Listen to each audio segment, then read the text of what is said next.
So what often goes through a narcissist's mind when they see you cry? Now, I'm sure there's been times if you've interacted with a narcissist, been involved with a narcissist, where you've had emotions, you've had feelings, and you've cried, or you've gotten upset in front of them, or you've had a panic attack, or whatever has drawn you to that place of feeling high emotions. It's happened, and it's happened in front of the narcissist. A lot of times, they will have a couple different responses. They'll either rage back at you, they'll get mad that you're showing emotion, and they'll start yelling, screaming, pushing you into a corner, like really triggering you to cry even more, to have more of a response. Other times they'll just shut down. They'll literally stonewall. They'll sit there on the couch while you're beside them or across from them, and you literally be weeping your eyes out, and they won't move a muscle. They won't even blink. Perhaps they'll even turn on the TV or pick up their phone and distract themselves from whatever is going on. Other times they just leave and just act like it's never happened. Other times, like I said, with the rage, they'll just accelerate it, where they even get to the point where they might mimic you or even like mock you. These people sometimes will get to the place where they enjoy seeing someone else's pain, and they'll make fun of it. And it's really awful. It's really not a good place to be when someone is interacting with that. So why does that happen? You know, a lot of times the narcissist is coming from a place of shame or vulnerability or insecurity that has kind of produced them or made them to be the way they are. And sometimes they've got to the place where they've shut down their emotions. They can literally walk into a room, be like, I can't feel in this moment. I shouldn't feel, so I'm going to shut it down. That a lot of times happens in like the stonewalling effect, where you're crying, you're explaining your feelings, trying to talk through emotions, and they literally just like blank stare you. Like they don't interact, they don't communicate, anything like that. They literally shut down, whether that's picking up their phone, watching TV, playing a game, maybe even walking out. And a lot of times they're doing this because they've conditioned themselves over a period of time when they get into an uncomfortable situation that they're not comfortable with. Because remember, they haven't processed their emotions. They haven't learned how to grow through that emotional growth process. A lot of times they'll get to a place where they'll just literally shut down. And a lot of times it's a reaction response of, I'm feeling uncomfortable, I'm feeling vulnerable, I'm feeling these emotions that I've never had to think about or had to process, so I'll just shut down so I don't feel them. If I don't feel them, then they're not real. If they're not real, then they don't exist and I don't have to worry about them. I can focus on something else.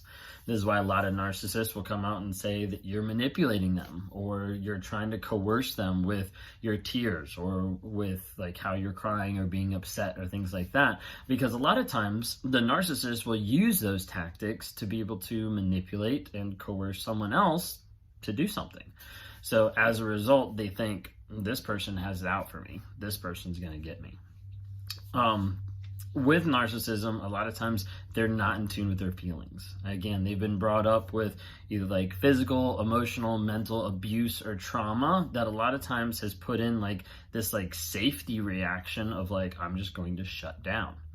Other times the narcissist will get to the place where they'll just rage and they'll get more upset. They'll get more frustrated. They'll start yelling and screaming at you, crying. With this, a lot of it actually comes back to shame. And comes back to the place where there's small moments where they start to realize that what they did caused a response. And the response they got from you wasn't one that they liked. So that means it hits their ego, it hits their pride. But sometimes that response that they get isn't one they like, because they realize, even for a slight second, that they realize the reason that you're crying or the reason that you're upset is directly correlated back to them. Now, for most people, we think like, yeah, that's obvious. For a narcissist, that's not very obvious. And it's few and far between where they actually see that or realize that. So let's say you're crying and I'm here. I see that you're crying. And with you crying, I start to realize, hey, the reason you're crying is because of me.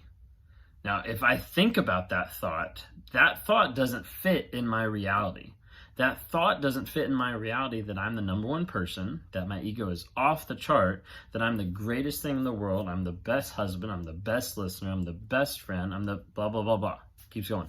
That thought doesn't fit in my reality. So I have to be able to get rid of that thought as fast as possible. So if I think, hey, what I have done has caused you pain, there's that shame and that guilt that I'm thinking that I can't acknowledge that. That's not something I can mentally, emotionally process. So I have to be able to get rid of it as quick as possible.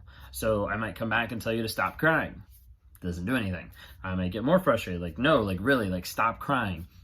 Doesn't happen. So as a result, I get more frustrated at that shame and that guilt that I'm feeling. Even if it's for a brief second, I feel more frustrated at that. I've got to bury it as fast as I can.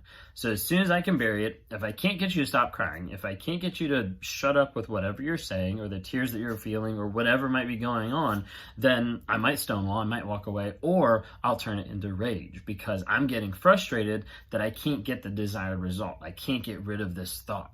So as a result, I'll get more frustrated. I'll be like, why won't you stop crying? Like, come on. Like, do you not understand what time it is? Like, I need to go to sleep. Like, whatever it might be. Like, that's when the yelling, the rage accelerates and gets even worse.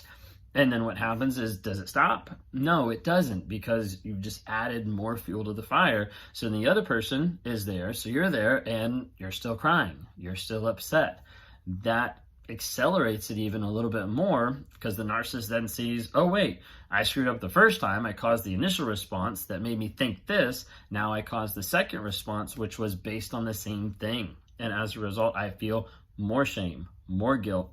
Oftentimes we go through that same exact cycle and get back to the place where I start yelling even more, or I might start throwing something, or I might start punching something, because that's the next step in trying to do whatever I can to be able to get rid of the thought that I might be responsible for your reaction, that I might have caused you pain, and that I might have to actually acknowledge that there's shame and guilt associated with that concept of causing you pain. Now, some people don't like to hear this. Some people don't like to think that narcissists have anything to do with shame, that they're just these evil creatures and everything. And that's fine if that's what you think. But I'm just trying to share my perspective of some of the stuff that I've been working through and some of the things that I've really seen be eye-opening to me, of like understanding a cycle, understanding at times like people that aren't set out to destroy other people's lives, but have been brought up in a place where they're not emotionally secure. They're not mentally secure with how they've been brought up, with abuse, with trauma, with different things in their lives that has turned them into the person here they are today. And that's why I'm on here.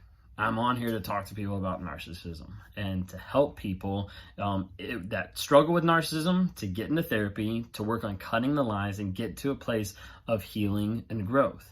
And then I also work with people that have been abused by narcissists and are struggling with breaking out of the trauma bond or working through different things. So as a result, I have on my website, rawmotivations.com, where people can go on, they can schedule a time with me just to be able to meet over like Zoom and do like a one-on-one conversation. Like sometimes I'm answering questions of why a narcissist does something so the other person can understand and have peace of mind. Other times I'm trying to work through different things that they've thought of or that they're questioning themselves to be like, hey, did the narcissist actually care? Well, let's go back and let's revisit what they've actually done or how they've actually acted. And a lot of times this can help other people find healing and find growth and be able to change their lives in different ways. If you like what you see here, follow me on YouTube, follow me on Instagram, TikTok, anything like that. Would love to be able to interact with you as well. So thanks so much for watching.